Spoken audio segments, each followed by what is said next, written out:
bienvenue à vous. Alors nous sommes, comme Kevin vous le disait, au Jubé à Beauvoir. Généralement, c'est l'endroit où les enfants viennent pour accompagner leurs parents à la messe. Alors comme on est des enfants de Dieu, je me sens pas nécessairement très dépaysé et c'est un plaisir d'être ici dans notre belle température hivernale. On a eu un cocktail météo ces dernières semaines. Et tout à coup qu'on aurait la grâce de se sentir plus petit. Ben voilà, comme on est à l'endroit où les enfants sont. Alors, il y avait une question, Monsieur Lachance, la semaine dernière, que les gens ont posée pendant notre Facebook Live, et vous aimeriez répondre, parce qu'on aime interagir avec vous, on aime quand vous avez des questions, alors on aime vous répondre. Donc, il y avait une dame qui avait, je crois, posé une question sur comment dire oui. Oui. Et c'est pas une question facile, ça. Bon, alors, j'aimerais d'abord, avant de répondre à cette question-là, j'aimerais qu'on puisse prendre conscience tous ensemble de l'importance d'un oui qui a changé la face du monde depuis 2000 ans.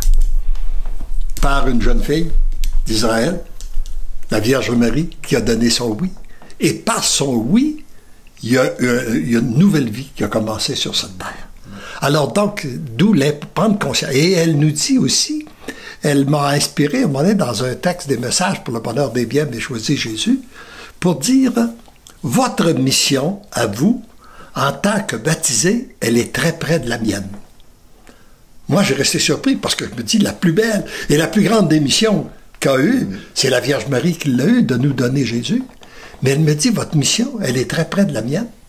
Parce que moi, ça a été... Ma mission a été d'accueillir Jésus dans mon sein et de le donner au monde.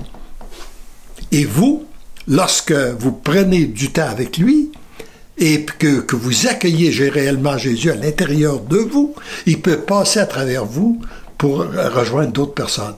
Autrement dit, on accueille Jésus pour après le donner au monde. Et les deux missions commencent par un oui.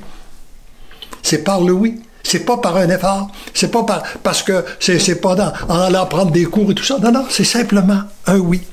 Et moi, si les volumes ont paru, si la mission des choisis de Jésus existe aujourd'hui à travers le monde, c'est à la question que le Seigneur m'a posée dans le 3e message, si tu me permets, de prendre dès le début. Dans le 3e message, le Seigneur me dit, il m'inspire d'écrire ce qui suit. Léandre, j'ai une grande demande à te faire. Acceptes-tu d'être pour moi celui qui ne vit que pour moi, qui renonce à son bien-être, à son image, à sa réputation, surtout à ses pensées? Réponds-moi. Et moi, à cette question-là, je me suis empressé de donner mon oui. Et par la suite, lorsqu'est arrivé un éditeur qui a dit « faut publier ça », j'avais déjà donné mon oui. J'avais accepté de la perte de ma réputation, de mon image, etc. Et là où j'ai été beaucoup rejoint dans cette phrase-là aussi, là, j'ai trouvé très très beau dans toutes les missions, on a reçu tellement de témoignages, mais il y en a un qui m'a touché d'une façon particulière, c'est celui du cardinal de la Lettonie, le cardinal Yanis Puja. Il m'a dit, moi, quand j'ai lu ça, puis là, il a ouvert le livre, puis il a relu le message que je viens de vous lire, il dit, quand je l'ai lu, j'ai compris que le Seigneur, c'était à moi que le Seigneur me posait la question. Et je me suis empressé de lui donner mon oui. Et aujourd'hui, je peux dire que le Seigneur pose la même question à tous les lecteurs et lectrices qui vont lire ce livre-là. La personne n'est pas obligée de répondre. Mais si elle répond oui, elle va être inondée de grâce et d'amour tout au cours de la lecture de ce livre-là. Si elle ne répond pas, ça va être un livre comme un autre. Alors ça, pour moi, ça nous explique très bien l'importance du oui. Et ce qu'est dire oui ensemble, c'est de renoncer à nous-mêmes pour que Dieu puisse passer. Et ça, je pense que c'est la clé pour aborder votre livre. Oui. Je pense que là, vous venez de donner un moment important, parce que ça peut être un livre comme un autre, ou ça peut être quelque chose de transformateur. C'est ça. Il faut l'accepter. Exactement. La différence entre si on ne l'accepte pas, si on l'aborde simplement du point de vue intellectuel, c'est pas du tout, ça peut être aussi intéressant, mais c'est pas du tout la même chose. Non, exactement. Parce que vous savez, des fois, dire le oui, ça comporte tout un sacrifice. Parce que Marie, ça lui a amené des sacrifices. Vous, ça vous a amené des sacrifices. Vous l'avez dit. Vous couriez certains risques. Là. C'était pas sans danger. Là.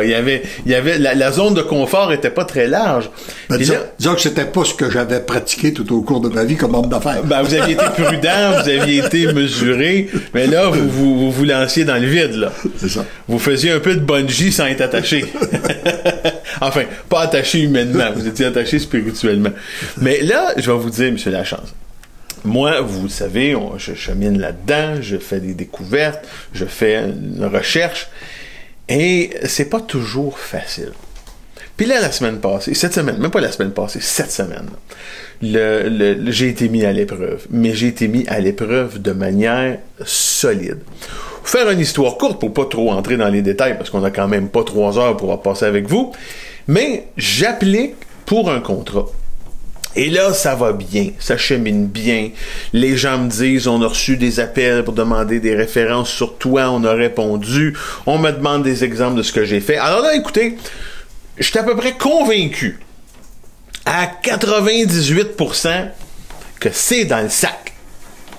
Et puis là, tout à coup, je reçois un courriel me disant, pour une raison X, Y, Z, ça fonctionne pas. Et là, M. Lachance, je tenais à ce contrat-là. Parce que bon, on tient à ça quand on travaille, on veut en faire, mais surtout parce que le sujet m'intéresse, m'habite, je le connais, je suis comme un beau gros poisson rouge dans l'eau. Alors je vais aller nager dans cette eau-là. Ça fonctionne pas. Alors là, je suis entré dans une phase de colère, de déception. J'ai ruminé ça pendant 24 heures. Là, j'ai tout échafaudé, les scénarios, le comment, du pourquoi, puis qu'est-ce qui peut bien faire ça. Et puis là, à un moment donné, on devient dur avec nous-mêmes, là. J'ai pas réussi parce que j'ai peut-être pas fait quelque chose de correct. En tout cas, bref. Et là, ça m'a emmené dans une zone de pessimisme intense. Et quand tu regardes ça avec le recul du temps, l'effet de ne pas avoir accueilli cette situation-là, puis de t'être révolté pendant 24 heures, ça t'a donné quoi? Ça a changé quoi? Ça n'a rien changé pendant tout. Tout simplement, ça t'a fait mal. Oui. Tu as souffert parce que tu aurais voulu contrôler quelque chose que tu ne peux pas contrôler, qui ne t'appartient pas. La démarche que tu avais faite t'appartient. Ça, c'est correct d'avoir fait la démarche, et puis, etc. Mais il y a un autre bout. Qu'est-ce qui décide l'autre? L'autre bout, ça ne t'appartient pas. Et c'est pour moi la grande différence entre si on donne notre oui, qu'on accueille les situations qu'on ne peut pas changer, on perd pas de temps à se démolir. On perd pas de temps à s'angoisser. Et puis, c'est tout de suite, on est prêt pour l'action. Je me rappelle d'avoir réfléchi à ça dans les premières années de ma carrière comme vendeur d'assurance. Parce que, tu sais, c'est que là aussi, il faut accueillir des noms, hein? Parce que... J'imagine qu'il y en a quelques-uns. On enseignait, quand je formais des gens dans la vente d'assurance, je leur disais, la première chose, c'est qu'il faut que tu sois capable d'accueillir 19 noms pour avoir un oui. Ouf. Parce qu'il faut que tu sois capable d'accueillir puis de vivre avec ça, là, sans perdre ton positif, là, pendant 19 fois. Il y a 19 personnes qui vont te dire non, pour en avoir une qui te dit oui. Ça, c'est les statistiques pour ceux et celles qui vendaient de l'assurance vie à ce moment-là. Ça doit être encore aujourd'hui, je ne sais pas. Encore pareil. Mais, puis il reste autre chose, c'est que je me disais, par exemple, si, au début de ma journée, je perds un client, ou que je pense avoir ou que je n'ai pas, que je perds, si je ne l'accueille pas, je vais perdre ma journée. Oui. Mon attitude va faire que je pourrais peut-être pas faire, je pourrais pas faire d'autres ventes. Parce que ça va transparaître en moi. Voilà. Mon attitude ne sera pas bonne. Alors donc, je perds ma journée puis je me fais mal. Tandis que si je dis, bon, ben c'est ça, je l'accueille, ça fait toute la différence. Et c'est même dans tous les événements de notre vie. Oui. Alors, mais c'est heureux que tu aies vécu ça. Parce que, à travers ça... Vous êtes à peu près le seul qui peut me dire ça, puis ça va me faire rire. Parce que tu es à l'école du Seigneur, tu as commencé à donner ton oui, puis là, il te fait passer des tests. Tu sais, à l'école, il faut passer des examens des fois pour voir où on est rendu. Ben là, ça en était un. Mais là, c'est comme la patience, hein. Je veux passer des tests, mais celui-là, j'aurais aimé mieux pas le passer. Mais tout ça pour vous dire, puis cette même journée-là, pour ajouter, là, parce qu'on dirait des fois qu'il y a des journées comme ça. Hein, on dit souvent qu'il y a des journées où on aurait mieux aimé pas sortir du lit. Ah ben là, je m'en vais pour voir le film sur Churchill. Le type nous vend le billet pour une représentation du mois de décembre. Alors, on a entendu pendant 35 minutes dans la mauvaise salle, donc on a manqué le corps du film. Alors là, j'étais en colère. On est retourné le voir le soir, mais la journée, là, ça a été une journée, en tout cas, comme on dirait en bon québécois, la journée était un peu scrappée. Mais là, le soir, quand on est allé, il y a eu un moment que j'ai trouvé très beau, très fort, parce que on se reconnaît comme étant imparfait, on se reconnaît comme ayant des défauts, puis c'est pas facile, parce que dans la société, on voudrait être toujours les meilleurs. On est bon, on est beau, on est parfait, on n'a pas de bobo, tout va bien. Et là, à un moment donné, la femme de Churchill lui dit « Tu es grand parce que tu es imparfait. » Ça m'a frappé. Puis là, je me suis dit « Ouais, ça ressemble à ma journée, ça. Ça a été pas mal imparfait. » Et ça rejoint jusqu'à un certain point ce qui est dit dans ce volume-là. Accepte d'être petit aux yeux du monde pour être grand aux yeux de Dieu. Voilà. C'est quelque chose, ça. Mais c'est tout un processus d'apprentissage. Parce que, encore une fois, puis on avait la discussion sur la présence de Dieu dans nos vies, Audrey et moi, cette semaine. Je pense même que c'était hier. Et on se disait, quand ça va bien, les gens ont tendance à dire, écoute, ça va bien. On se pose pas de questions, on n'a pas de remue-ménage parce que ça va bien. Alors, pourquoi est-ce qu'on ferait de l'introspection? La nécessité n'est pas là.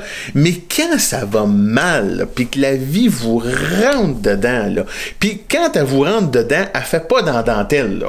Hein? Elle vous demande pas la permission. Aujourd'hui, je peux-tu y aller un petit peu, moyen ou beaucoup? Non, ça fesse. Et là, tu réalises que tu es impuissant, que tu peux pas rien faire.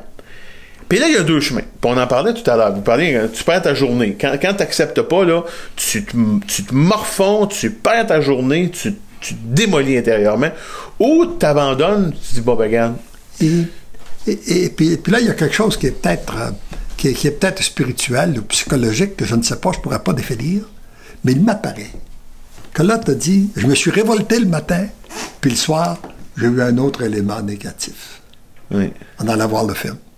Moi, il m'apparaît qu'il y a un lien entre les deux. C'est qu'il semble qu'on attire, lorsqu'on prend une position négative, on attire d'autres choses négatives sur soi. Et lorsqu'on accueille la situation, puis qu'on la remet entre les mains du Seigneur, souvent, ça se transforme en grâce et en bénédiction. Et ces périodes-là sont nécessaires pour notre croissance. Hein? Et je pense que, et d'ailleurs, ça rejoint un autre enseignement ici qu'il y a dans les volumes, où il est dit, le Seigneur a le même objectif que nous. Il nous veut heureux. Ouais. On veut être heureux. Le Seigneur, il veut qu'on soit heureux. Là où il y a de la différence, c'est en termes de priorité.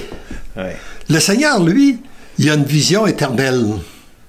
Alors, il nous veut heureux pendant toute l'éternité avec lui. Ça, c'est sa priorité numéro 1. La deuxième, il veut que tu sois heureux à moyen puis long terme. Puis en troisième lieu, il veut que tu sois heureux maintenant. Alors que nous autres, c'est le contraire. On fait l'inverse. On veut être heureux maintenant, prendre un bonheur maintenant, en se préoccupant pas souvent des conséquences à moyen puis long terme, puis en oubliant notre bonheur éternel. Alors lui, il nous aime assez pour ne pas permettre qu'on nous donne un bonheur immédiat qui compromettrait notre bonheur éternel. Alors c'est ça qu'il faut comprendre. Oui. Alors quand on est avec lui, oui, il a le même objectif que nous, mais il y a une vision plus grande. C'est ce qui fait que j'ai souvent dit en badinant, puis je vais me le redire, le seul problème que j'ai avec le Seigneur, moi, c'est qu'il pense pas comme moi. Mais il pense mieux que moi. Et c'est lorsque je lui fais confiance que je réalise après coup que c'était C'était beaucoup mieux. Ouais, mais vous avez raison, puis il faut l'accepter. Quand on traverse ce genre de situation-là, puis moi je regarde cette semaine, ça m'a fait perdre une journée. J'ai perdu 24 heures. Le lendemain, je ruminais encore là-dessus. Mais ce qui arrive, c'est qu'en fait, puis il est important que tu t'approfondisses ça, là. T'as perdu, là, c'est pas l'événement qui t'a fait perdre ta journée. Non. C'est ton attitude. C'est l'attitude. C'est de la façon dont tu l'as pris. Ouais. Hein? J'aurais pu mettre ça dans un sac, puis mettre ça aux poubelles, puis dire on passe à d'autres choses. C'est ça. Mais je l'ai gardé aux côtés de moi parce que c'était confortable de jouer avec un peu. Ah ouais. C'est un peu paradoxal, mais c'est confortable de jouer avec cette situation-là parce que là, on se dit, faut que je la comprenne, faut que je la décortique, puis on dirait que rester en contact avec, on a comme l'impression que ça va changer quelque chose. Ouais. Mais sur le plan de la foi, moi, j'ai compris que faut accueillir sans comprendre. Ouais, je pense que ça, c'est le meilleur conseil de sagesse là-dessus. Commence par accueillir, puis après ça, peut-être qu'avec le temps, tu comprendras. Ouais. Rends grâce à Dieu. Probablement. Dieu la chance. Ah, voilà. Oui. J'ai une question pour vous. Oui. Bonjour tout le monde. On a des gens de l'île Maurice, d'ailleurs, qui nous disent un beau bonjour. Il ne doit pas avoir beaucoup de neige là-bas, hein? Ouais. Non, on les envie. Mais en passant, là, à l'île Maurice, ce qui se passe, c'est tellement beau, là, que je veux saluer tous les gens qui ont suivi les retraites, là, avec Guy de Rosnay, là, il y a au-delà de 25 retraites qui se sont données à partir des DVD. Et que je ne suis jamais allé, mais je sais que le Seigneur fait des merveilles. Puis, d'ailleurs, il n'est pas loin de ma présence non plus pour faire des merveilles. Il est assez grand pour les faire tout seul. C'est merveilleux.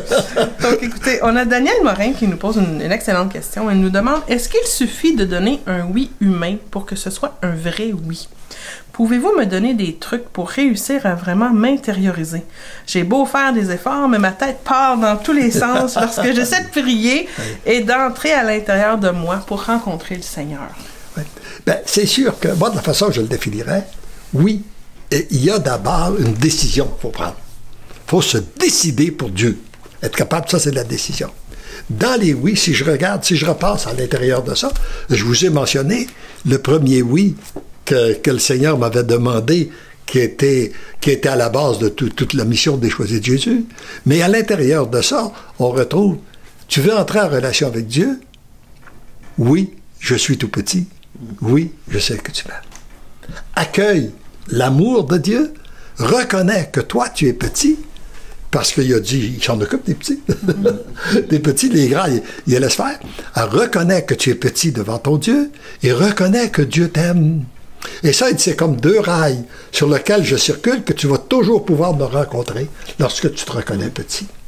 Et pour comprendre davantage ce qu'est que donner le oui, il y a là, tous les enseignements, tous les points dans le message numéro 86 du premier volume que je ne repasserai pas là, mais que, je crois, j'inviterai tous les lecteurs, tous les gens qui nous écoutent, qui ne l'ont pas, de le reprendre, de le méditer. Message 86 du premier volume.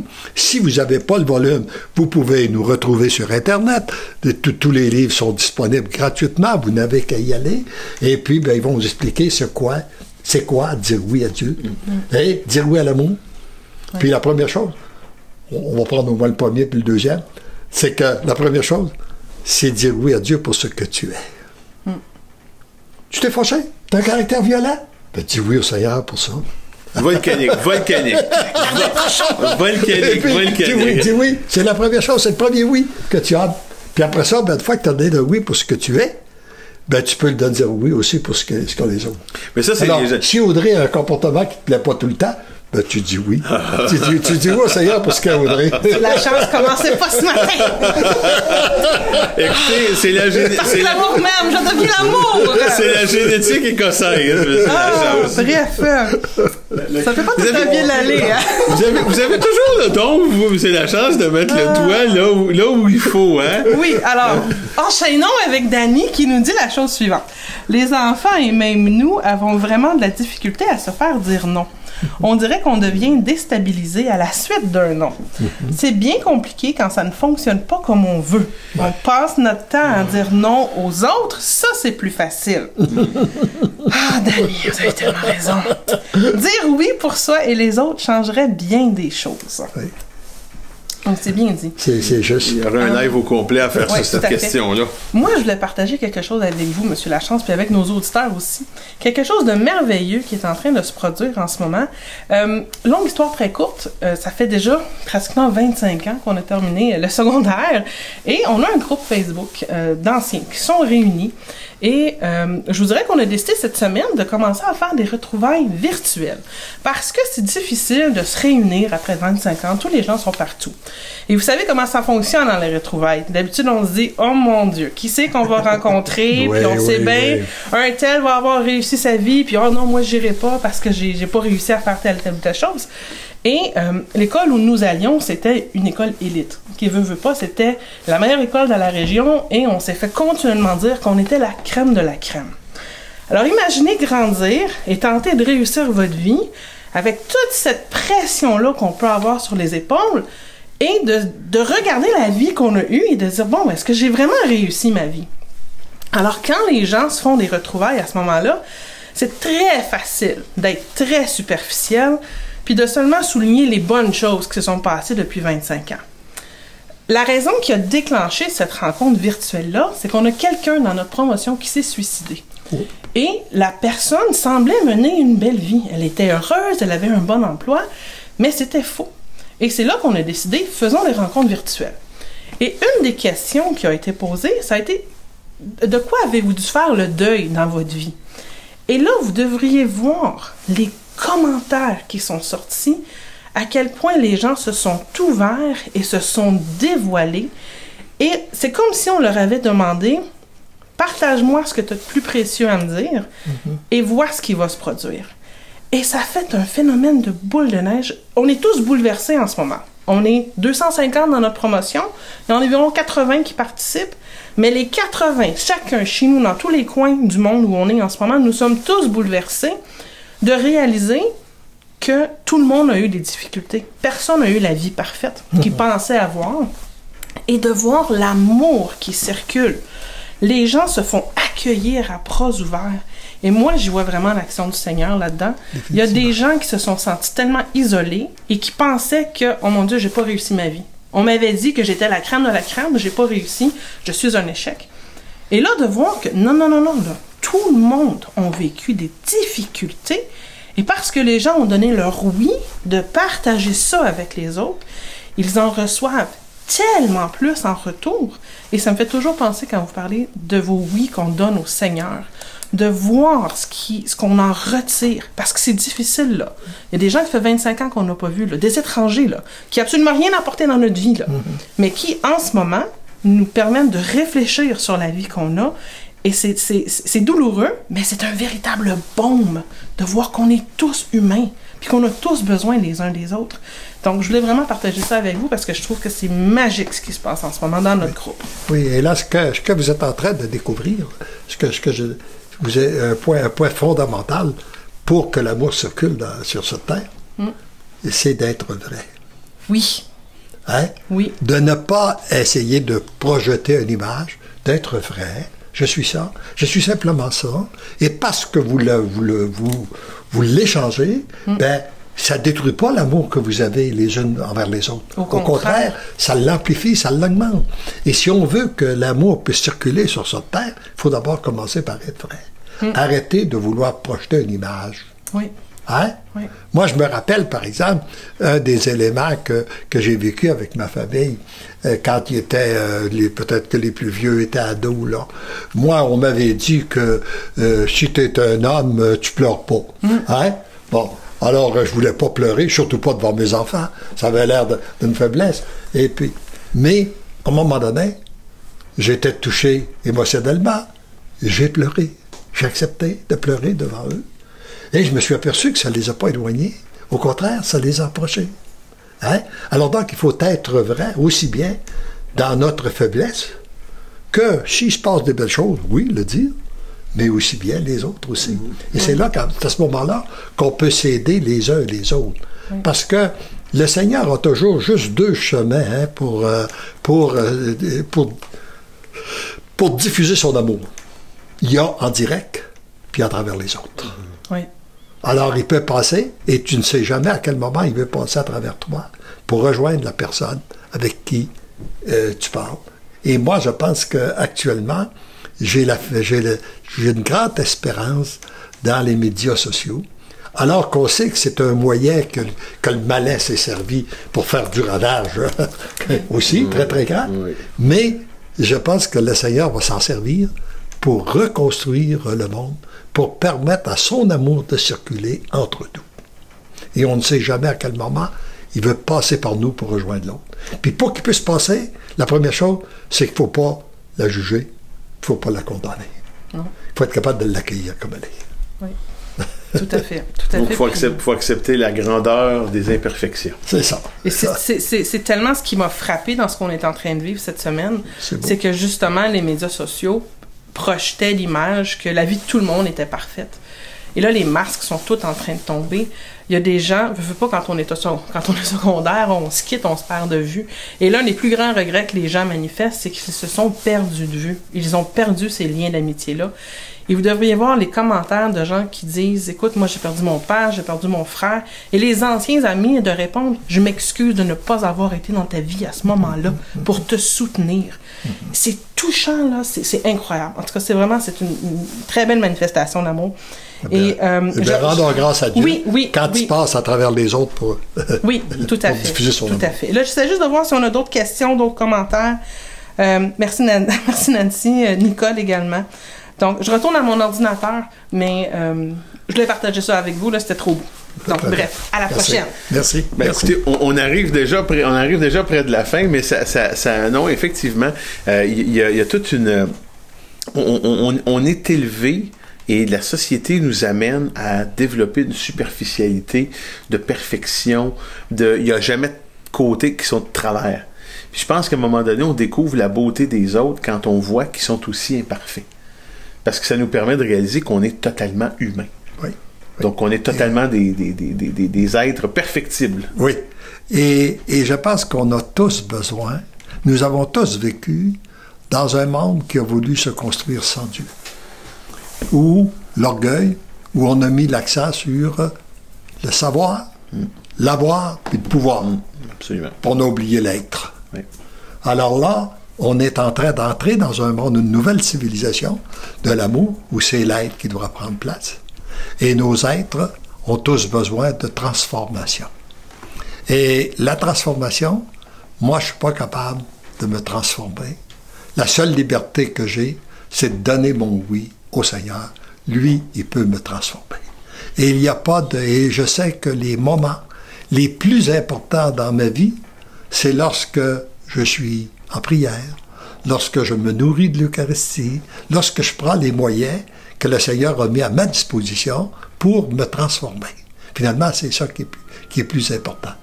Et c'est le vœu que, en tout cas, j'aimerais, que je veux dire aussi, faites l'expérience. Chaque personne, faites l'expérience des temps d'intimité avec le Seigneur pour voir après qu'est-ce que ça apporte. On n'a rien à y perdre, on a tout à y gagner. Je pense qu'il n'y a pas vraiment de meilleur moyen de conclure ce live d'aujourd'hui que par ce que vous venez de dire. Alors, on vous dit à la semaine prochaine et on vous souhaite de vivre des moments aussi intenses dans les difficultés que lorsque ça va bien, parce que les oui, ça va des deux côtés, mais quand on les accepte, ça va toujours de la meilleure manière. Et n'oubliez pas, parce que l'amour vous aime, vous devenez l'amour. Bonne semaine tout le monde.